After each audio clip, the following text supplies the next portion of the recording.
광고 없으면 하나님의 말씀 봅시다. 신명기 4장 12절에서 14절까지입니다. 구약성경 266페이지 신명기 4장 12절에서 14절 제가 읽겠습니다.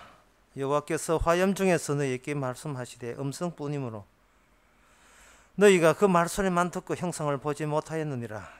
여호와께서 그 언약을 너희에게 분포하시고 너희로 지키라 명하셨으니 곧 십계명이며 두 돌판을 친히 서신 것이라. 그때 여호와께서 자기께서 내게 명하사 너희에게 규례와 법도를 교훈하셨나니 이는 너희로 건너가서 얻을 땅에서 행하게 하려 하심이니라. 아멘. 십계명을 언급하면서 흑암 중에서 십계명을 줬다는 것, 어둠 가운데 십계명을 줬다는 것이 일단 그 배경성으로 중요한 문제입니다. 이것은 신약적으로 설명하면 이 어두운 세상에서 빛이 되는 거예요. 어두운 가운데 촛불이 되는 것이고 등불이 되는 것이죠. 이 말은 언약이 없는 곳에는 다 어둡다는 이야기입니다. 우리는 이렇게 형광등 꺼지면 정전되면 어두운 줄 아는데 이 정전되지 않더라도 대환한 백화점 한가운데 있어도 하나님께서는 그 속에 언약을 알지 못하면 그 자체가 어두운 세상에 속하는 겁니다. 그 언약이 그러면 언약이 우리를 살리느냐? 아닙니다. 언약이 우리를 살리는 것이 아니고 언약이 우리를 죽이죠. 언약으로 우리를 죽여놓고 그럼 사는 게 우리가 아니냐? 우리가 아닙니다. 뭐냐? 언약만 다시 살죠. 언약으로 죽여놓고 그 언약만 다시 건질 때 그게 딸려 나오면 살고 못 딸려 나오면 죽습니다. 여러분, 종교라는 걸 다시 한번 분석해 보고, 종교가 뭐냐 하면은 보이지 않는 신과 보이는 나 사이에서 내가 구원되는 그러한 경로와 절차 방식을 법제화시킨 게 종교입니다. 그 주인공은 신을 언급하고 뭐 이렇게 초월자를 언급하지만 항상 그 주인공은 본인이 주인공이지 않을 경우가 없었어요. 항상 본인이 주인공이에요. 그러나 성경은 언약이 주인공입니다. 내가 주인공이 아니고 하나님의 언약이 먼저 있었습니다. 그건 창세기 1장부터 계속 끝까지 계속 지속되는 법칙인데요. 창조될 때 피조물 조화라고 창조된 게 아니고 창조를 조화라고 된 게 아니고 하나님의 숨겨진 언약을 위하여 피조물이 있는 겁니다. 그래서 그 언약이 완성되고 난 뒤는 폐기처분 되는 겁니다. 모든 걸 만들어진 것도 이제는 전부 다 구겨버리죠. 다 구겨버리고 없애버립니다. 따라서 우리는 이왕 없어지는 거, 주님의 정인으로서 없어지게 되면 그거는 하나님의 언약적 상황 속에서 건짐을 받는 상태에서 없어지는 겁니다. 우리의 몸은 후패하고 우리의 속은 날로 새롭다 할 때 그 새롭던 게 뭐냐 하면은 나한테 없는 거예요. 내가 생각하지 못하고 구성하지 못한 겁니다. 그것이 하나님의 언약에 의해서 들어온 거죠. 마치 물고기에 낚시 바늘이 들어오게 되면 그 물고기가 아무리 헤엄치고 싶어도 낚시 바늘이 당기는 쪽으로 끌려갈 수밖에 없는 그런 형편과 처지와 마찬가지입니다. 우리는 이렇게 물어야 되죠. 주님이요, 왜 언약의 낚싯대로 저를 당기십니까? 물으면 이 세상이 어둡기 때문에 그렇다. 그리고 빛의 자녀는 어두운 가운데서 이렇게 당겨져야 되는 겁니다. 십계명을 생각하면서 우리는 십계명을 지금 우리가 현는 상황 속에서 십계명을 이해하는 경향이 있는데, 십계명 원래 줬던 그 상황은 출애굽 상황 속에서 십계명을 줬다는 것을 우리가 놓치면 안 돼요. 출애굽기 20장에서 처음에 십계명 주실 때 앞에 먼저 십계명보다 앞서서 나온 이야기가 있습니다. 그거는 너희가 애굽 땅 종되었던 집에서 인도해낸 너희 하나님 여호와라. 이것이 먼저 전제가 돼요. 이게 뭔가 먼저 전제가 됩니다. 한국에 법이 많아도 헌법 전문이 모든 법을 지탱하는 그 원리가 되는 것처럼 십계명의 원리는 뭐냐 하면은 바로 애굽 땅 종되었던 집에서 너희를 건져냈다는 겁니다. 십계명을 이해하기 위해서는 우리가 애굽 땅에서 살았다는 그것을 우리의 현실로 받아들여야 되고, 더 놀라운 사실은 우리가 거기서 자유인이 아니고 종이었다는 사실을 인정을 해줄 필요가 있어요. 그런데 사람들은 그걸 인정 못하기 때문에 하나님께서 십계명을 통해서 역으로 상황을 애국과 종의 상황으로 만들어 놔버리는 그 능력을 십계명을 통해서 드디어 시작 개시를 하는 겁니다. 십계명을 통해서 한다는 말은 십계명이 언약이니까 그 십계명이 완성된 것을 새 언약이라고 하고, 새 언약에서부터 십계명으로, 십계명에서 다시 애국과 그리고 종되었던 상황을 유발해내는 작업을 하나님이 해 나가시는 거죠. 자, 그렇게 보게 되게 되면, 그렇게 보게 되게 되면 이거는 뭐냐, 우리는 하나의 덜러리에 불과하고 엑스트라의 보조하는 배우에 지나지 않는 대역 배우, 또는 우리가 덜러리에 지나지 않는 겁니다.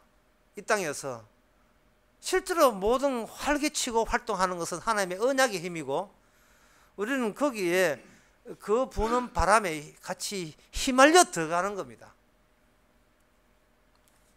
하지만 이 언약이라는 것이 제가 이렇게 설명해도 이 들을 때 뿐이지, 돌아서게 되면 허황된 말로 들릴 수밖에 없지요. 그 허황된 말을 들을 수밖에 없다는 것을 누가 아시느냐? 주께서 친히 아십니다. 예, 걱정하지 마세요. 주께서 알아서 우리를 실패케 하십니다. 걱정할 필요 없어요. 실패하는데 주님은 전공이거든요.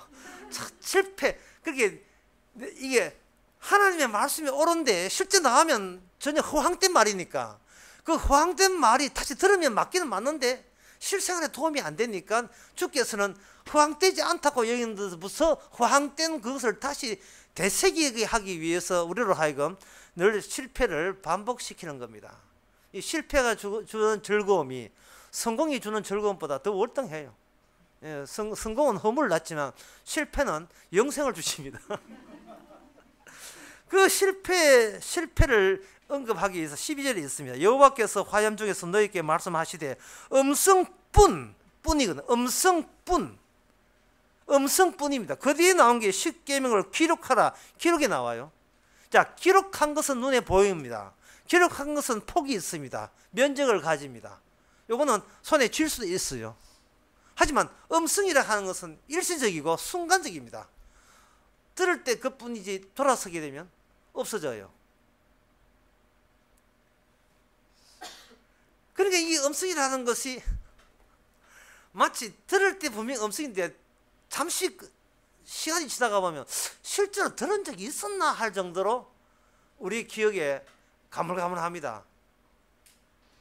그것은 우리가 살아가는 우리가 스스로 생각하기를 허황되지 않는 이 삶은 하나의 문자로 만든 어렵죠. 그건 법으로 만든, 법과 문자로 체제가 잡혀 있는 세상입니다.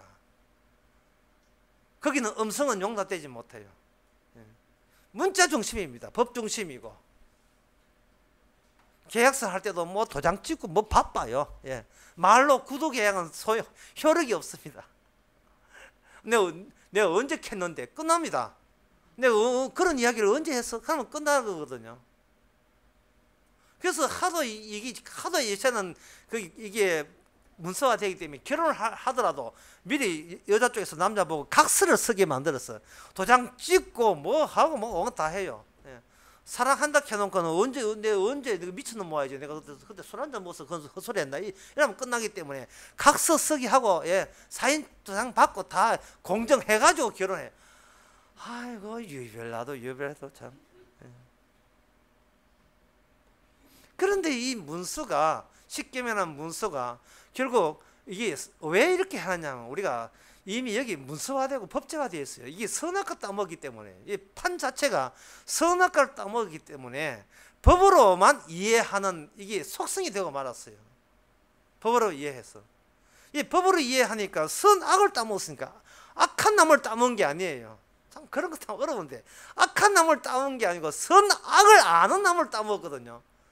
이게 선도 뭐고 악이 뭐라는 걸 알아요. 알면서도 그걸 선과 악을 하나로 통일할 수 있는 그러한 몸은 갖춰지지 않습니다. 왜? 우리가 심판주가 아니기 때문에. 이래 마귀는 심판주도 아닌 우리에게 선악과 따먹게 해서 본인이 심판하는 그런 지경으로 궁지로 몰아세워 버린 겁니다.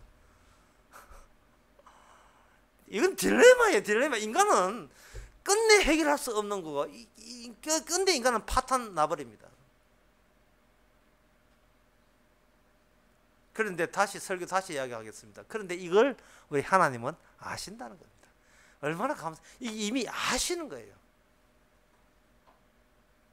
이걸 아셔서 십계명이 이것을 십계명에서 음성으로 돌리는데, 음성하니까 이렇게 하면 돼요. 다메섹에 내려가는 사울에게 예수님이 나타나셔서 사울아 네가 핍박하나, 이렇게 음성으로 남기는 거예요. 그렇게 판에 언어 문자에서 음성으로 바뀌게 하는 방법을 주께서는 하는데 거기에 동원된 존재가 있어요. 그게 누구냐? 마귀입니다. 주께서는 마귀 없이는 일을 안 해요. 마귀 없이는 일을 안 합니다. 정말 마귀 없었으면 큰일 날 뻔했어요. 제가 오전설을 그러네요. 위반 없이는 천국이 없다 했죠.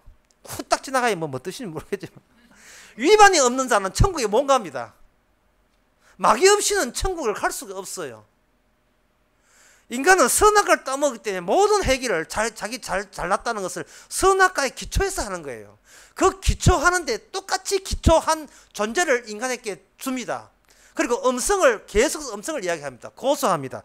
로마서 8장에 보면 8장 33절에 누가 하나님이 택하신 자를 송사하리요. 34절에 보면 누가 정죄하리요. 이랬죠. 누가 송사하리요. 누가 정죄하리요. 이 역할 담당자가 누구냐? 악마가 담당합니다. 고마운 악마, 훌륭한 악마가 와서 계속해서 우리를 질책하지요. 바보같이 왜 그런 짓 해가지고, 네가 그거 알았으면 네 괜찮은 인간인데 그때 그 실수해가지고 인생 망쳤잖아. 그러면 어쩌면 좋아? 착해야지. 선에서 빨리 그 캄프라치 해야지. 네가 악해서 받은 벌을 착함으로 네가 빨리 보상하게 되면 원상복귀가 되는 거야. 회복이 되는 거야. 회복이. 힐링이 돼요. 나 이제 힐링하면 막 짜증나.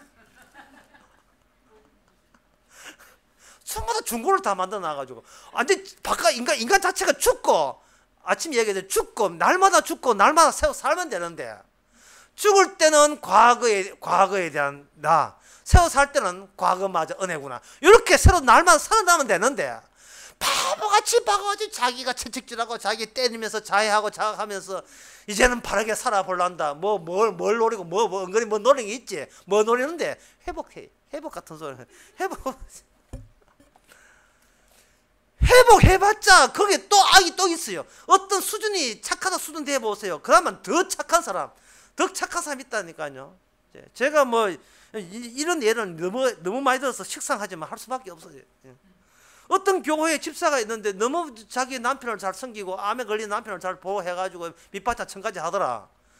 거기에서 목사님이 칭찬이 늘어졌는데, 그런데 어느 날 주위에 보니까 새로 교인 하나 등록했는데 밑바탕 2,500까지 한 사람. 자기는 새벽기도 2시간 했는데 새로운 교인은 3시간 반 하는데, 여기서 질투가 나오고 니한테 칠까 보냐 하고, 이거 배를 기도 배를 헌금, 우리는 헌금 배도 없으니까 기도 배를 경쟁을 하기 시작하는 겁니다. 안질 낳고. 최고급은 판을 바꾸는 게 그 선악과 판을 바꾸는 게 최고급입니다. 어떻게 바꾸느냐? 죽여서 판을 다시 뜨는 겁니다. 죽였어. 홍해에 죽였어. 어린 양의 죽음에 양팔을 죽여버려요. 죽어서 다시 팔을 짰는데, 그때 이제 고마운 마귀가 도와줍니다. 자책하는 거, 반성이라 하죠. 또는 회개라고 이야기하죠. 회개 없이는 구원 없습니다. 맞는 말이에요. 회개 없이는 구원 없습니다. 그런데 그 회개라는 것이 다시 자기 자신을 근사하고 자기 자신을 대단한 존재로 바꾼다면, 내가 앞으로 회개하고 난 뒤에 바르게 살아야지 이렇게 회개한다면, 그거는 막달란 말이하고 전혀 다른 노선에 속한 사람입니다. 막달라 마리아는 이제는 다시는 내가 이 짓 아니야 이런 게 아닙니다. 그냥 주여 감사합니다. 주여 감사합니다. 왜? 미래에서 왔기 때문에 항상 뒤돌아보면서 뭐든지 감사한 거죠. 십계명에서 출애굽을 언급하고 그 다음에 제1계명이 뭐냐 하면 너를 위해 다른 신을 우상을 섬기지 말라 해서 십계명 쭉 나열되는 겁니다. 그러면 계명 하나하나가 출애굽의 반복이고 출애굽에서 할 수 있는 능력이 담겨있는 그런 담겨있는 십계명이라고 보시면 돼요. 출애굽 보시고 질책을 그러니까 시도를 하세요. 선악과니까 십계명에 위반된 짓을 안 하기 위해서 시도하세요. 하시면서 결국 질책으로 돌아와 주시기 바랍니다. 마귀가 아주 옆에 서서 그 일을 잘 도와주십니다. 예. 네가 오늘 또 마음속으로 탐욕을 했잖아 라고 마귀님 칸이 안 되죠. 마귀가 옆에서 잘 질책해줘요. 그 세미한 마귀의 음성, 그 양심의 음성, 내면의 음성이라고 이야기하죠. 사람은 몸둘 바를 모릅니다. 아무리 봐도 마귀 말이 맞아요. 예, 내 어줍잖은 변명은 마귀한테 안 통합니다. 통하지를 않아요. 마귀가 이렇게 지적질하지 않으면 자꾸 인간은 자기를 정당화해요. 심지어 어린애도 그래요. 어떤 영화에 이런 게 있답니다. 아버지가 집이 없으니까 집을 사주기 위해서 그 애들끼리 아버지 집 사준다고 집까지 얼마나 모르죠. 근데 전봇대에 보니까 평당 500만 원 한다는 집가 있어가지고 야 500만 원만 평당이라는 동네에 가면 500만 원만 하면 집을 사는 줄 알았어요. 예. 그 영화가 개를 훔치는 완벽한 방법이라는 그 영화 거기 있어요. 평당에 가게 되면 평당이라는 동네가 있는데 거기 가면 500만 원밖에 안 한다는 거예요. 하기 위해서 부잣집 개를 훔쳐가지고 다시 그거 찾았습니다 해주면 500만 원 얻을 게 아니냐 하는 그 어린애의 어떻게 보면 순진한 이야기인데 그 순진함이 우리 아직도 들어있습니다. 내 힘으로 뭐 문제를 해결했다 이렇게 주장하고 싶어요. 그런 일을 하면서 뭘 잊어버리냐 하면 뭔가 누가 나를 집요하게 고소하고 정죄한다는 사실을 자꾸 놓쳐버립니다. 로마서 8장 그 대목을 다시 읽어보겠습니다. 누가 정죄하리요? 누가 늘 송사하리요? 그 다음에 말이 굉장히 중요한데요. 의롭다 하신 이가 하나님의 신의 음성입니다. 의롭다 하신 이. 우리의 선악체제에서는 뭔가 의로운 일을 해야 결과로 의가 나오는데 주님께서는 송사하는 마귀가 나를 송사하고 악마가 나를 정죄하는 그 타이밍 자체 속에 그런 자체 속에 바로 하나님의 의가 거기에 포함이 되어 있다는 겁니다. 말을 괜히 했다. 실 가는데 바늘 가는데 실 가죠. 바늘이 콕 찌릅니다. 마귀가 나를 고사하고 정죄합니다. 이번 일 실패한 건 네가 행동 똑바로 안 해서 그런 거야. 앞으로는 조심해.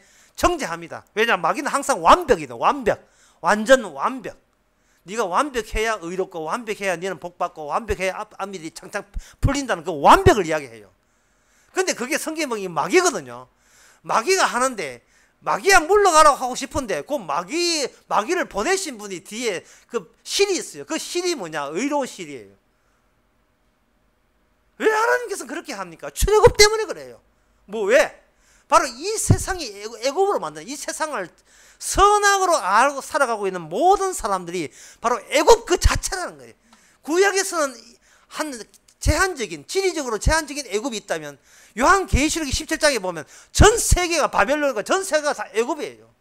혹시 복음으로 핍박을 받습니까? 그러면 그것이 십자가 달린 장소요 애굽이라고 요한계시록 11장에 두 정인에게 그렇게 소개하면서 그렇게 언급되어 있습니다. 십계명은 폭이 있어요. 이거는 항상 이렇게 양쪽이 폭이 있으니까 양쪽을 보지만 십계명을 응축해서 주의 완성된 십자가의 음성으로 돌려버리면 그때부터는 우리가 되느냐? 마귀를 통해서 나 죄인 맞다가 되고 맞다고 이야기하면서 그게 바로 어렵다 하기 위해서, 선언하기 위해서 밑그림 깔아놓은 거예요. 네 죄인 맞지? 맞습니다. 그러니까 네가 의인이지. 네가 의인이 아니면 그런 소리가 안 나오게 돼 있다 이 말입니다. 참 이게 저는 젊었을 때 그 신학교 초창기 때는 뭐 지금도 순진하지만 그때 순진해가지고 나 연세 사람이 나이 많으면 다 회개할 줄 알았어요. 나이 많으면. 예, 왜 살 만큼 살았기 때문에 인생에 허무하다는 걸 알기 때문에. 그러나 허무하다고 해서 자기 죄를 아는 게 아니에요. 허무하다고 해서 허무한 가운데서 나름대로의 자기 즐거움과 재미와 행복의 자리를 또 찾아 만들고 있어요. 참 마귀가 좀 찾아가주면 좋은데 또 택한 백성도 알 때는 마귀 찾아가지도 않아요. 좀 찾아가가지고 지적질 좀 해주면 좋은데 마귀가. 그러니까 뭐 나는 뭐 교회 안 다녀도 나 그 마음대로 행복해 이래 돼버려요. 교회 안 다녀도. 음성이 아니고 자기의 판을 갖고 있다니까. 판, 자기 판, 자기 마음대로 행복한 판. 이만하면 됐다. 저는 수련회 마치고 난 뒤에 오영희 목사님이 수련회 했던 평 있잖아요. 그 평을 보면서 오 목사님이 솔직하게 이야기했어요. 나는 이만하면 됐다는 자기 인생이 있었다는 겁니다. 근데 그게 이제 겁이 났다는 거죠. 예, 금이 나가지고 금 속에서 그 선 속에서 다시 한번 그 쟁반, 예, 그 횟집의 쟁반, 이 사돌라 소리 아닙니다. 벌써 내 세 번째 이야기하는데 점점 갈수록 사돌라 이야기처럼 들리네. 쟁반에 담겨서 구원받는다는 게 그 쟁반이 언약이거든요. 예, 종과 정실분의 언약. 그러니까 우리는 덜러리로서 감사해야 돼요. 주께서는 우리에게 마귀를 보내서 정죄케 하고 우리는 거기에서 마귀한테 교훈과 변명, 그거는 어쩔 수 없었어. 바빠서 그런 거야. 그 행편이 그래서 그렇게 어떻게 하지만 변명을 하면 할수록 이상하게 사람이 찌질해지고 자꾸 뭘 느끼냐면 내 자체로서 의로워지려는 그런 성향이 변명을 통해서 점점 더 이게 노출되는 거예요. 에이 그래 맞다, 네 말 맞다, 그래 나는 그래 살 가치도 없어. 바로 그거야. 그게 바로 하나님의 의로운 그 실이 되는 겁니다. 아예 막 이런 예를 들었지만 이런 예를 들면서 그런 생각이 아예 주께서 미싱으로 아예 바꿨으면 좋겠어요. 전체를 막 파파파파 도도도 막 미싱으로 밟아가지고 온 천지가 의로운 실로 완전히 포장이 됐으면 좋겠어요. 그렇다면 늘 지적질을 마귀한테 당해야 됩니다. 십계명한테. 십계명은 우리가 무시하자는 게 아니에요. 십계명 무시하자는 게 아니고 십계명을 가지고 활용할 정도로 우리는 선악판을 놓치지 않는다는 거죠. 그리고 이것이 살아갈수록 점점 더 이만하면 복음 알지, 이만하면 나는 착하지, 나는 또 자기 판을, 자기 애굽을 자꾸 만들어요. 이만하면 됐다. 하지만 주님께서는 음성입니다. 그리고 음성은 어두운 가운데 나오죠. 네가 주장하는 그것이 바로 어두움의 일부라는 것을 알려주면서 어두운 속에서 음성을 듣게 합니다. 애굽에서 종됐던 너를 내가 건져줬다는 거예요. 이것이 바로 새로운 언약으로서 선악가에 있는 판에 거기에서 그냥 눌러 앉아서 이만하면 족하다고 여기는 그것에서 주께서는 출애굽을 해서 새로운 하나님의 음성을 듣게 하십니다. 나는 네가 핍박하는 예수니라. 네가 핍박하는 예수니라. 이게 예수의 세계에 들어오신 것을 환영합니다. 기도하겠습니다.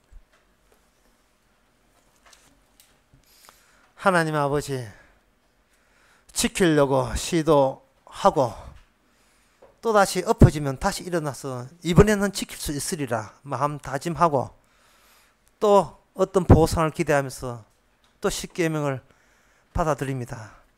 하지만 그걸 통해서 우리가 정죄받을 일이 점점 늘어나게 된 것에 대해서 도리어 하나님 감사케 해주시고 그 자체가, 그 작업이 하나님의 의를 집어넣는 작업인 것을 이제는 깨닫게 하옵소서. 예수님의 이름으로 기도합나이다. 아멘. 찬송가 307장입니다.